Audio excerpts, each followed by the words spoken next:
दोस्तों, स्मार्टफोन्स आज हर किसी की वो बेसिक जरूरत बन चुका है जिसके बिना जिंदगी की गाड़ी चलाना काफी मुश्किल है। पर्सनल हो या प्रोफेशनल, हर काम के लिए आज स्मार्टफोन चाहिए। लेकिन बाजार में मिलने वाले एक एवरेज क्वालिटी के स्मार्टफोन की कीमत भी कम से कम 3 से 4 हजार रुपए है, जो हमारे देश के गरीब वर्ग की जेब के लिए बहुत है। और देश की गरीब भोली भाली जनता की इसी मजबूरी का फायदा हमारे देश के ही कुछ चतुर और चालाक लोगों ने उठाया, जिन्होंने 251 रुपए में सबसे सस्ता स्मार्टफोन लॉन्च करने का दिखावा करके करोड़ों की धांधली की। लेकिन सरकार और सिस्टम की नाक के नीचे ये सब हुआ कैसे? क्या है फ्रीडम 251 स्कैम की पूरी कहानी? यही जानेंगे आज हम मिलकर देसी स्कैम्स के इस तीसरे एपिसोड में। Factified. Facts on your face. साल 2016 में रिंगिंग बेल लिमिटेड नाम की एक कंपनी ने अनाउंसमेंट की कि वो जल्द ही मार्केट में सिर्फ 251 रुपए में एक स्मार्टफोन लॉन्च करने वाली है, जो 1.3 gigahertz quad core processor, 8 GB internal memory, 3.2 megapixel से कैमरा, 1450 mAh की बैटरी और ड्यूल सिम जैसे फीचर से लैस होगा। और ये फोन कस्टमर्स को 1 साल की वारंटी के साथ मिलेगा। और यही नहीं, पूरे देश में इसके 650 सर्विस सेंटर्स ओपन किए जाएंगे ताकि तकनीकी खराबी आने पर कस्टमर्स इसे आराम से ठीक भी करवा सके। माने कि इस फोन में वो सारे फीचर्स और फैसिलिटी होगी जो किसी भी एक आम स्मार्टफोन में मिलती है। अब जाहिर है, जब इस फोन की खबर मार्केट में फैली तो हर किसी के मन में ये सवाल था कि आखिर ये पॉसिबल कैसे है। किसी फोन को असेंबल करने से लेकर उसकी मार्केटिंग तक में बहुत खर्चा होता है। यहाँ तक कि फोन में इस्तेमाल होने वाले पार्ट्स में ही इतना खर्चा आता है कि किसी भी फोन को तैयार करने में कम से कम 1000 से 1500 रुपए की लागत तो आएगी ही।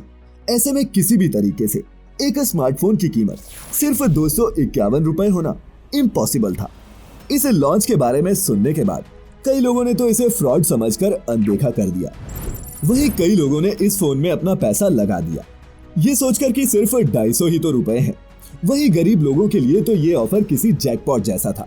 और क्योंकि साल 2015-16 में ही भारत सरकार ने इंडियन बिजनेसेस को प्रमोट करने के लिए मेक इन इंडिया और डिजिटल इंडिया जैसे कैंपेन्स भी लॉन्च किए थे, तो इस कंपनी ने भी इन कैंपेन्स का पूरा फायदा उठाया और फ्रीडम 251 को एक सरकारी प्रोजेक्ट दिखाने की पूरी कोशिश की, जिससे लोगों का ट्रस्ट जीतना और भी आसान हो गया। इस मोबाइल फोन बनाने वाली कंपनी रिंगिंग बेल्स के सीईओ मोहित गोयल ने दावा किया कि गोवा के पूर्व सीएम मनोहर पारिकर खुद इस फोन के प्रोटोटाइप को लॉन्च करने इवेंट में आएंगे। मनोहर पारिकर उस समय देश के डिफेंस मिनिस्टर थे। अब देश का रक्षा मंत्री खुद किसी फोन को लॉन्च करे तो आम जनता तो यकीन करेगी ही। जब इवेंट शुरू हुआ तो सब मनोहर पारिकर के आने का इंतजार करने लगे, लेकिन मनोहर पारिकर नहीं आए। और आते भी कैसे, ये स्कैम जो था। लेकिन लोगों को उल्लू बनाने के लिए इवेंट के एंकर ने कहा कि मनोहर पारिकर कैबिनेट मीटिंग में चले गए तो वो नहीं आ पाएंगे। रिंगिंग बेल्स के सीईओ मोहित गोयल और उनके साथियों ने वो सारे हथकंडे अपनाए जिससे फ्रीडम 251 स्कैम ना लगे और लोग इस बात पर यकीन कर ले कि कोई फोन इतना सस्ता भी बिक सकता है।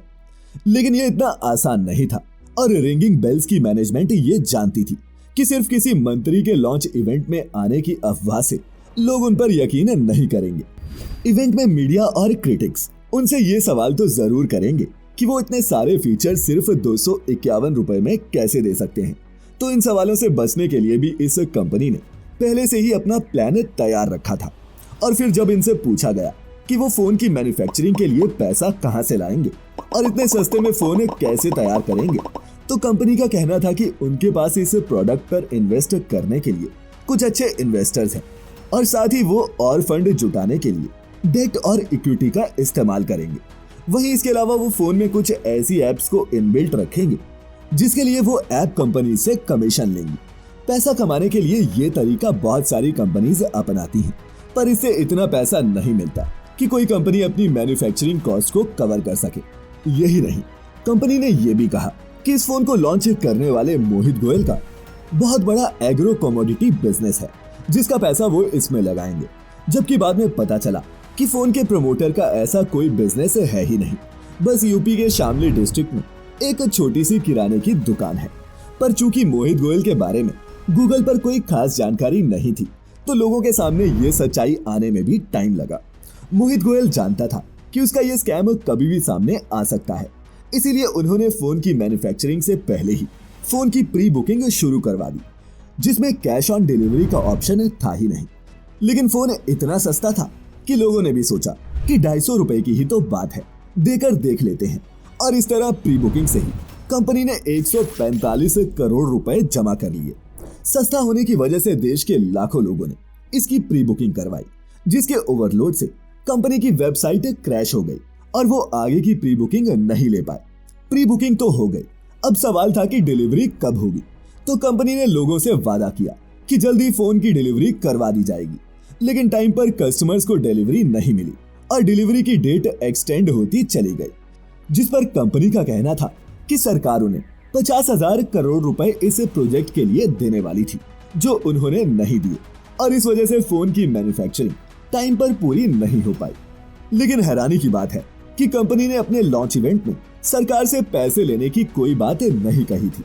अब ये साबित हो गया था कि ये एक स्कैम ही है, जिसके बाद बीजेपी के नेता डॉक्टर किरीट सोमैया ने रिंगिंग बेल्स के डायरेक्टर मोहित गोयल और डायरेक्टर अशोक चड्डा के खिलाफ एफआईआर दर्ज करवाई और टेलीकॉम मिनिस्ट्री को भी इसमें दखल देने को कहा।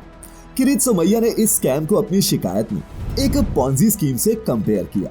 वहीं दोस्तों, अगर आपको पॉन्जी स्कीम का मतलब नहीं पता तो बता दूं कि एक तरह का स्कैम होता है जिसमें लोगों को प्रॉफिट देने का वादा कर उनसे ऐसे प्रोडक्ट में पैसे इन्वेस्ट करवाए जाते हैं जो एग्जिस्ट ही नहीं करता।